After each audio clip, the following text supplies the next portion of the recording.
جنگ کے غیور نوجوانوں اور دوستوں، آج سے 2 سال پہلے جب حضرت مولانا نواز صاحب شہید ملتان جیل میں تھے اور اس وقت میں نے جب یہاں جمعہ پڑھایا تھا تو مجھے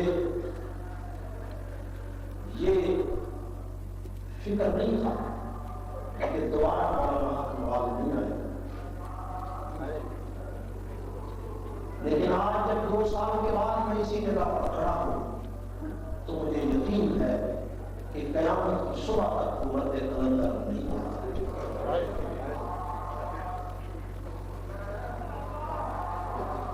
دنیا میں جانے والے اور بھی بڑے ہیں، لیکن اس شان سے کوئی نہیں۔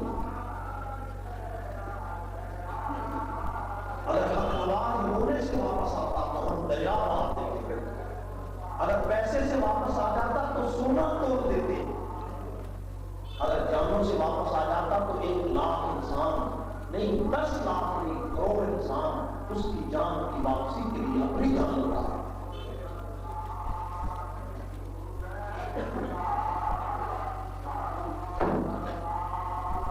یقین نہیں آتا، مجھے تو نہیں آتا،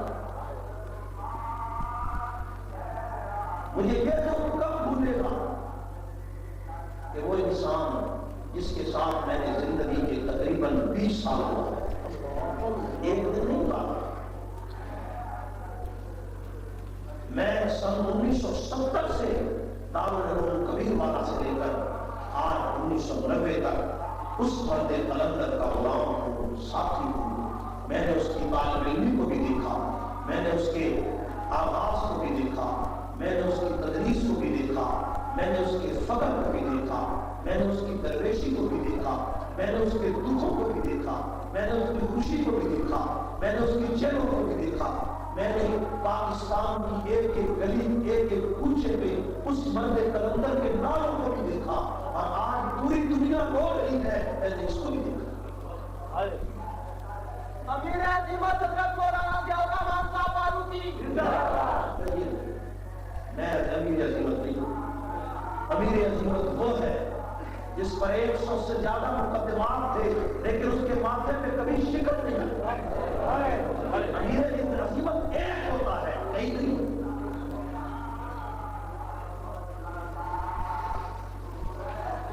بڑے لوگ دنیا میں آئے ہم تسلیم کرتے ہیں۔ میں نے تاریخ کے دریچوں کو کھولا، تاریخ کی کہانیوں کو پڑھا، تاریخ کے اوراق پلٹے، لیکن مجھے مولانا حق نواز جھنگوی کی للکار میں، ان کے افکار میں، ان کی جلغار میں، ان کے کارناموں میں مجدد الفسامی بھی چل رہا تھا۔ جیوے جیوے حق نواز، جیوے جیوے حق نواز، تیری آواز میری آواز، حق نواز، حق نواز، تیری آواز میری آواز، حق نواز، حق نواز۔ جب تک سورج چاند رہے گا، حق نواز کا نام رہے گا، جب تک سورج چاند رہے گا، حق نواز کا نام رہے گا۔ میرے دوستو، یہ ہو سکتا ہے کہ ہم آج مل کر روئیں اور سب لوگ مسجد میں جمع ہو کر روئیں، گلیوں میں روئیں، چوکوں میں روئیں، بستیوں میں روئیں۔ میرا باپ فوت ہوا، میں نہیں رویا۔ میرا بھائی فوت ہوا، میں نہیں رویا۔ میرے رشتے دار فوت ہوئے، میں ایسا نہیں رویا۔ میں اس دن بنگلہ دیش میں تھا جس دن مجھے مولانا کی خبر ملی، مجھے وہاں روتا دیکھ کر، میری آنکھوں میں آنسو دیکھ کر لوگ افسوس کرتے تھے۔ میں غسل خانوں میں روتا تھا، میں چھپ کر روتا تھا، میں جہاز میں روتا تھا۔ لوگ کہتے تھے اس کو کیا ہو گیا، لیکن میں یہ دیکھتا تھا کہ اس رونے سے میرا دوست اور میرا مرد قلندر اور میرا قائد واپس نہیں آئے گا، اس لیے کہ موت پر حق ہے، شہادت پر حق ہے۔ کسی نے بستر پہ مرنا ہے، کسی نے روڈ پہ مرنا ہے، کسی نے گلی پہ مرنا ہے، کسی نے گھر کی چار دیواری پہ مرنا ہے، کسی نے ایکسیڈنٹ پہ مرنا ہے، کسی نے بیماری پہ مرنا ہے، کسی نے ہارٹ فیل پہ مرنا ہے، کسی نے سرطان سے مرنا ہے، کسی نے شوگر سے مرنا ہے، لیکن موت وہ ہے جو صدیق کی عظمت کے لیے آئے، جو فاروق کی غلامی کے لیے آئے، جو عمر کی عظمت کے لیے آئے، جو عائشہ صدیقہ کے لیے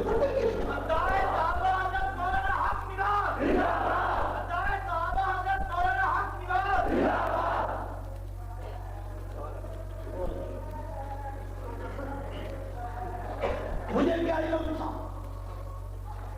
کہ وہ انسان دنیا سے رخصت ہو گیا جس دن مولانا کی شہادت ہوئی۔ اس سے 2 دن پہلے یہ نصیبہ ہمارے فاضل دوست مولانا اشار القاسمی کو حاصل ہوا ہے کہ پورے 2 دن مولانا نے ان کے ساتھ گزارے لاہور۔ یہ فخر ہمیں نہیں ملتا، یہ جنازے میں شریک میں نہیں شریک ہو سکا، دکھ، لیکن میرے دوست جب میں یہ دکھ کرتا ہوں تو مجھے 1400 سال پہلے کی تاریخ کا وہ واقعہ یاد آتا ہے۔ یعقوب علیہ السلام حضرت معاذ بن جبل کو جب یمن کا مبلغ بنا کر بھیجنے لگے تو معاذ بن جبل سواری پہ سوار ہو گیا۔ حضور نے فرمایا معاذ تو گھوڑے پہ چڑھ جا۔ معاذ گھوڑے پر بیٹھ کر رونے لگا، یا رسول اللہ آپ نیچے میں اوپر۔ حضور نے فرمایا نہیں معاذ تو میرا غلام ہے، تو مبلغ ہے، تو اسلام کی تبلیغ کرے گا، اے معاذ جا یمن کا مبلغ بنا کر میں تجھے بھیجتا ہوں۔ حضور علیہ السلام سے حضرت معاذ نے کہا یا رسول اللہ آپ کی جدائی، آپ کی دوری۔ تو حضور نے فرمایا بڑی خوبصورت بات کہی، امام بخاری نے لکھا ہے کہ رسول اللہ نے فرمایا یا معاذ لعلک لا ترونی بعد عامی ھذا، لعلک لا ترونی بعد عامی ھذا، لعلک تمشی علی روضۃ او منبری۔ اے معاذ شاید آج کے بعد تو محمد کا چہرہ نہ دیکھ سکے، شاید آج کے بعد جب تو مدینے میں آئے تو تیرا گزر میری قبر سے ہو۔ معاذ شاید تو آج کے بعد جب میرے شہر میں آئے تو تو محمد کو پا نہ سکے۔ معاذ کی چیخیں نکل گئی، یا رسول اللہ میں تو پھر نہیں جاتا، آپ کا چہرہ چھوڑ کر، آپ کی زیارت چھوڑ کر کیسے جاؤں؟ حضور نے فرمایا معاذ جا، تو میرے مشن پہ جا رہا ہے، میری بات پہ جا رہا ہے، جب قیامت میں صبح ہوگی تمہاری ملاقات ہوگی۔ میں اسی خدشے سے جس دن میں بنگلہ دیش گیا، میں نے کراچی سے ٹیلی فون پہ بات کی، میرا قائد، میرا لیڈر، میرا رہنما افسوس نہیں کرتا تھا، وہ خوشی کا اظہار کرتا تھا، اس لیے کہ میں اس کے مشن کے لیے گیا تھا، اس کی بات کے لیے گیا تھا، اور اس کے مشن کو میں نے بنگلہ دیش کے سنگرام وادیوں میں لہرایا تھا، اور 3 دن تک اس کے مشن کی بات کرتا رہا۔ مجھے پتا نہ تھا کہ اس کا تو جنازہ ہو چکا ہے، وہ تو موت کے پتان میں گم ہو گیا ہے، وہ تو زمین کی تہوں میں چھپ گیا ہے، وہ سورج تو ایسی جگہ چھپا ہے کہ جہاں میں جاؤں گا تو وہ سورج نہیں ملے گا، اس کی شعاعیں ہوگی، اس کی کرنیں ہوگی، اس کی کہانی ہوگی، اس کی داستان ہوگی، اس کو دنیا ہوئے۔ قلب جنگ میں زندہ تھا، قلب جنگ میں زندہ تھا۔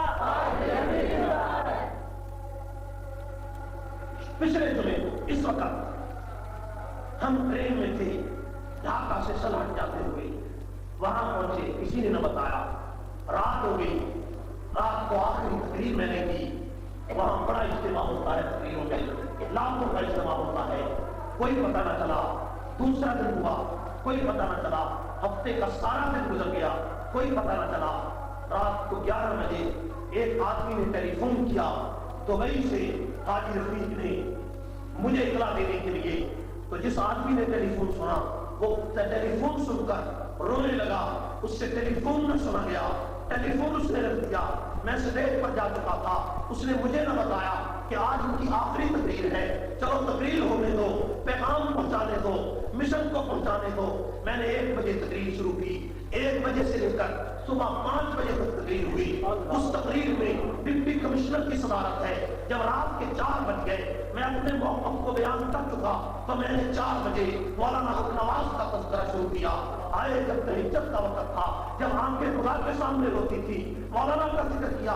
جن 4 آدمیوں کو پتا تھا کہ وہ تو موت کے پتال میں گم ہو چکا ہے، وہ تو شہید ہو چکا ہے، وہ پیچھے مڑ کر رونے لگے۔ میں نے فوراً کہا کہ پاکستان میں ایک مجدد الفسانی پیدا ہوا ہے، پاکستان میں ایک احمد بن حنبل کی نشانی موجود ہے، پاکستان میں ایک ابو حنیفہ کا وارث میں چھوڑ آیا ہوں، پاکستان میں ایک شاہ ولی اللہ کی داستان لہرائی جا رہی ہے اور اس کا نام مرد قلندر کا نام حق نواز جنگوی ہے. اور 1,00,000 انسانوں سرحد کے 1,00,000 انسانوں میں نے کہا تم گواہ ہو جاؤ اگلے سال کو اسی جلسے میں حق نواز جنگوی کو اسی جگہ پر لاؤں گا اور تمہیں زیارت کراؤں گا. جب میں نے یہ کہی تو اس آدمی سے راہ ہو گیا, وہ چیخے مار کر رونے.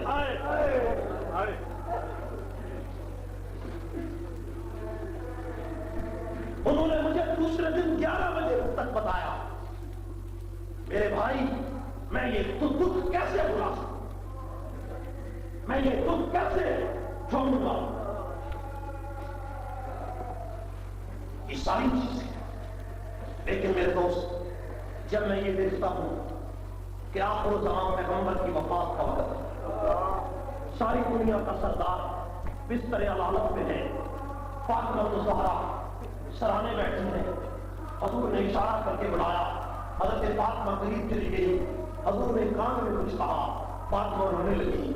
تھوڑی دیر کے بعد حضور نے پھر کان میں کچھ کہا, فاطمہ مسکرانے لگی.